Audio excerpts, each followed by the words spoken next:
I'm reading it exactly as it's written.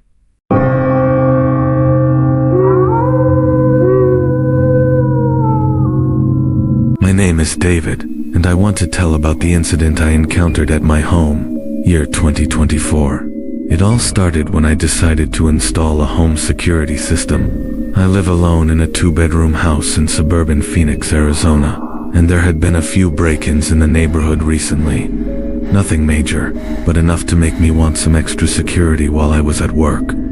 I went with a pretty standard setup, 4 cameras total, 1 covering the front door, 1 in the living room, 1 in the hallway, and 1 in the kitchen, all connected to my phone so I could check in whenever I wanted. The installation guy, Mike from Secure Home Solutions, set everything up in about 3 hours. You'll get motion alerts sent straight to your phone, he explained.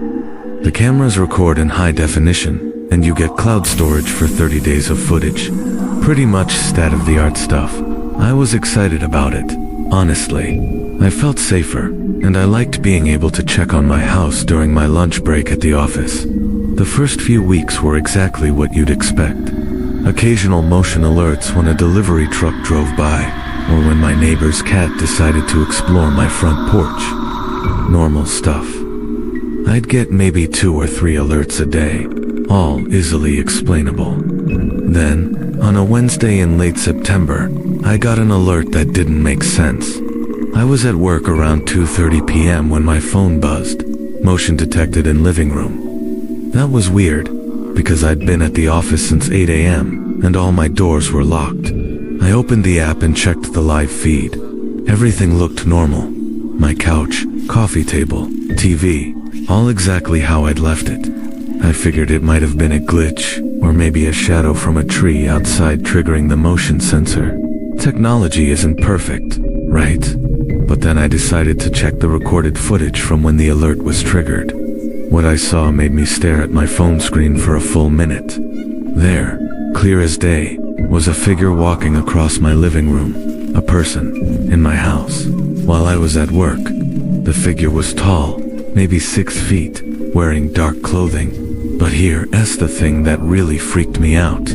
I could unmake out any facial features. It wasn't like the person was wearing a mask or had their face covered. Their face was just blurry, like the camera couldn't focus on it properly, even though everything else in the frame was crystal clear. I immediately called the police. 2 officers came to my house and did a thorough search.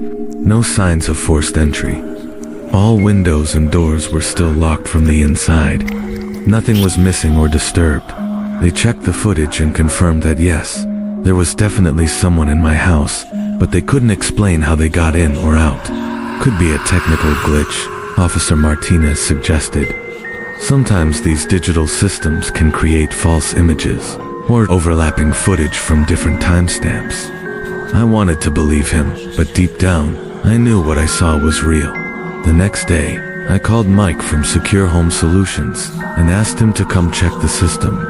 He ran diagnostics on all the cameras and the main unit. Everything's working perfectly, he told me. No malfunctions, no signal interference, nothing. These cameras don't just make up footage, Mr. Davidson. If they recorded someone in your house, then someone was in your house. That night, I barely slept. I kept my phone next to my bed, volume on high, waiting for another alert. Nothing happened. But the following afternoon, around 3 p.m., I got another one. Motion detected in hallway. This time, I was ready. I immediately opened the live feed, and at first, I didn't see anything unusual. Then I switched to the recorded footage from the motion trigger. There they were again. The same figure, walking down my hallway toward the bedrooms. Same height, same dark clothing, same impossibly blurry face. But this time, I noticed something that made my blood run cold. The figure stopped directly in front of the camera and seemed to look right at it. Even though I couldn't see their face clearly, I could tell they were staring straight into the lens. They stood there for about 10 seconds, completely motionless, then continued walking toward my bedroom. I called the police again. This time, they brought a forensics tech who dusted for fingerprints and looked for any evidence of an intruder. Again, nothing, no prints, no DNA, no signs of entry or exit. Have you given anyone else access to your house? The detective asked. Ex-girlfriend, family member, house cleaner. I shook my head. I'm pretty much a loner. No girlfriend. My family lives across the country, and I clean my own house. I hadn't given keys to anyone. That's when the detective suggested something that hadn't occurred to me. What about the previous owner? Did they return all the keys when you bought the place? The previous owner was an elderly woman named Mrs. Chen who had lived in the house for over 20 years. She'd moved to a nursing home after her husband died. The real estate agent had told me she was a sweet lady, very sad to leave the house. I contacted the real estate agency and confirmed that Mrs. Chen had returned all the keys, but just to be safe, I decided to have all the locks changed. Cost me $300, but it seemed worth it for peace of mind. For about a week, everything was quiet. No motion alerts, no mysterious figures. I started to relax, thinking maybe changing the locks had solved whatever was happening.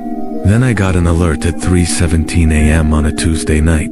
I was fast asleep when my phone started buzzing frantically. Multiple alerts, one after another. Motion detected in living room. Motion detected in hallway. Motion detected in kitchen. Motion detected in living room. I grabbed my phone and opened the app.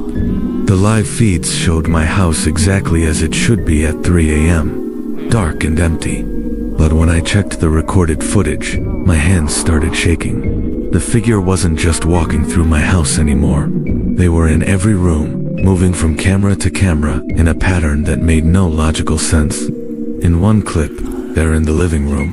In the next clip, time-stamped just seconds later, they're in the kitchen. Then back in the living room. Then the hallway. But here's what really terrified me. In one of the clips, the figure was sitting on my couch. Just sitting there, facing the TV, like they were watching something. They sat there for 12 minutes, completely still, before getting up and walking out of frame. I didn't sleep for the rest of that night.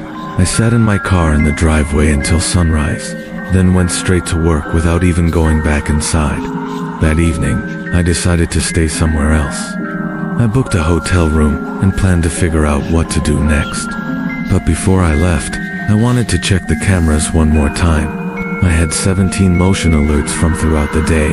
17. The footage showed the figure in my house almost constantly from 9 a.m. to 6 p.m., walking around, sitting in chairs, standing in doorways.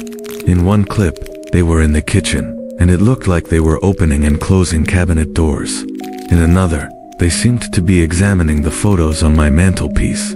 But the clip that made me pack a bag and leave immediately was the last one.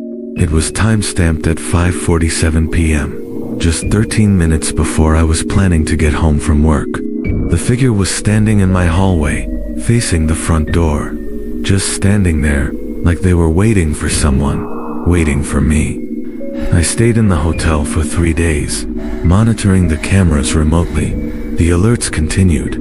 The figure was in my house every single day, sometimes for hours at a time. I started taking screenshots and making notes, trying to find some kind of pattern. That's when I noticed something that changed everything. In one of the screenshots, I could see part of a newspaper on my coffee table. The headline was clearly visible. Local man wins lottery. But here's the thing. I don't subscribe to any newspapers. I hadn't put any newspaper on my coffee table. I zoomed in on the image and could make out the date on the newspaper. September 15th, 1987, almost 37 years ago. I started researching the history of my house.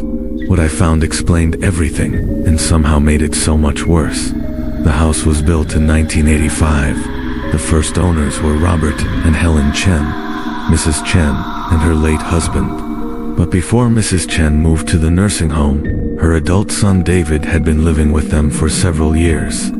David Chen, same first name as me. David had struggled with severe mental health issues and had become increasingly paranoid and reclusive in his final years. According to neighbors I spoke with, he rarely left the house and had become obsessed with the idea that someone was watching him, following him, trying to get into the house. On October 3, 1987, David Chen was found dead in the living room by his parents. Heart attack. He was 34 years old. The neighbors told me that in his final months, David had installed multiple locks on all the doors and had covered most of the windows with newspaper and cardboard because he believed people were watching him from outside. He died sitting on the couch, facing the front door, like he was waiting for someone to come home. I realized that the figure in my security footage wasn't an intruder at all. It was David Chen, still in the house, still following the same routines he had in life, still waiting. But here's what terrifies me the most. David Chen died almost 37 years ago. The cameras are recording him in real time, which means he's still here, trapped in this house. He's been in this house for all these years, and it makes my blood run cold to think that I've been in this house with a soul for so long. In the most recent footage, the figure has started doing something new. Instead of just walking around or sitting, he's begun standing directly in front of each camera for long periods of time, not looking at them, looking past them, like he's trying to see through them, like he's trying to see me. I haven't been back to the house in over a week. I'm staying with a friend while I figure out what to do. I discussed this matter with some of my friends. They advised me to sell that house and move somewhere else. I don't know what I'm going to do. I can't afford to just abandon the house. It's everything I have. But I don't know if I can live there when I know that the spirit of a dead person lives in that house. In the end, the psychological toll was too much, and I am forced to sell that house. And following my friend's advice, I used whatever money I got from the sale to buy a small apartment much farther away. I've already shifted there. If you're thinking about installing security cameras in your home, maybe check the history of the place first. Some recordings capture more than just intruders. Some recordings capture the past. This was today's story. Let me know in the comments how you liked it.